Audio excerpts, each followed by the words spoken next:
What are some of the emerging mobile platforms that are coming to the advertising industry, and how do agencies need to keep up with consumers' demands? Because their consumers are driving it, and how has mobile sort of changed what the work looks like?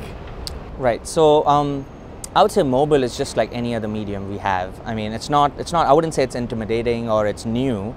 It's just how we can still connect back to the people who are watching stuff or experiencing things.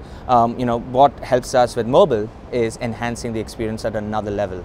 Like with a TV, you don't have things like an accelerometer in them. So for example, when we were trying to show Motorola's Droid with a shatterproof screen, we actually used the mechanics of the accelerometer and challenged people to drop their phone to unlock a limited edition sale. I couldn't do that with a TV spot. We literally let people think whether they could drop their phone and whether it'll survive the fall or not, whether they had a Droid or any other brand.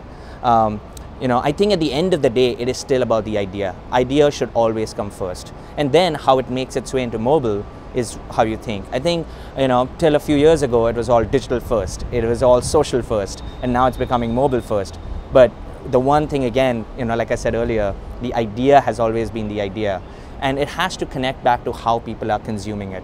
You know, I had an ad break earlier for 30 seconds, which means people watch the commercial. With phones, I have notifications coming in. I have my surroundings that are distracting me or adding to the experience I have on my phone based on my location. There's so many ways you can play with mobile. And the other thing is I have longer time with people on mobile versus having their attention in front of a TV screen. Dropping your mobile phone can cost you big. In the last 2 years, young Americans spent more than $4.8 billion replacing phone screens. But with the Droid Turbo 2, the world's first smartphone with a shatterproof screen, dropping your phone is no big deal.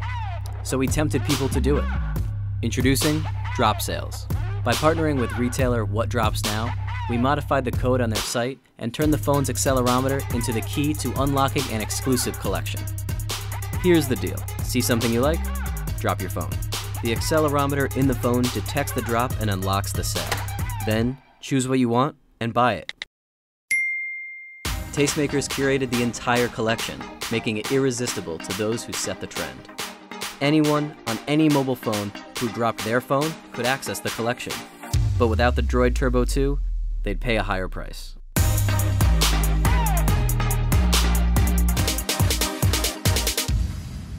So the benchmark for success, I feel, changes from idea to idea and brand to brand. You know, like when we did drop sales, you know, the expected KPI would have been how many phones were dropped.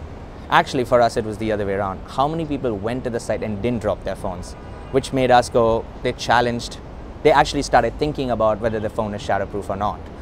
You know, we did something called Quest to Legoland when it came to Legoland, which was reinventing a GPS for kids. You know, them sitting on the back seat lose complete control. And while Legoland stands for Built for Kids to Take the Lead. You know, that was the journey from home to the park itself. So that wasn't about how much, you know, how many tickets we sold, because a lot of these experiences were post-ticket purchase. It was how we could actually bring the experience of the journey. So when kids showed up to the park, they were not cranky, they were not tired, and the experience at the park continued to stay as premium as it is meant to be. So, you know, there it was all about how do you keep kids engaged, but at the same time, taking the Lego DNA and keeping them educated. Because what the app did was it pulled geolocations and different monuments you drove past and served up trivia and quizzes for you within the themes of the storylines that were pulled from the roller coaster rides. So it was a very deep experience. You know, an average ride ranges anything from 1 to 4 hours to Legoland, whether you go from Orlando or Tampa airports, which is about an hour, to you're driving from another part of Florida, and some people even drive from New York. This experience expanded based on where you started and the end point always being Legoland, Florida. Using Google Maps data, we transformed the phone's GPS into an immersive Legoland adventure. Kids could choose one of 4 stories and follow a Lego minifigure on their own route to the park. As they traveled, landmarks they passed were triggered to appear in the experience in real time, unlocking trivia, fun facts, and games to progress in the story. Here's how it worked. When a player entered their starting location, the app planned a route to Legoland made of 60 points of interest. As the journey progressed, the route kids saw on-screen adapted in real time to the landmarks around them, pulling from a database of more than 5,000 kid-friendly locations. I wanted to ask you about the transformation of the creative agency, a little bit about VML and how the creative shop needs to respond to these new opportunities. So I think at the end of the day, it's partnerships. How you partner within the agency itself, and also more importantly, how do you partner with people outside the agency? So whether it be partnering with a Facebook or a Google, or partnering with others who have the platforms to work with. I think that's a really important part of what we do as well. It's not always keep it all within and try to break it all within. It's how do we partner and push boundaries of platforms. I, for one, work very closely with our global creative technologist to make sure we're constantly pushing the boundaries. If something is expected to hit 4 months from now, 6 months from now, how can we try and get ahead of it today? Also sometimes it's having an interest. It's also about observation.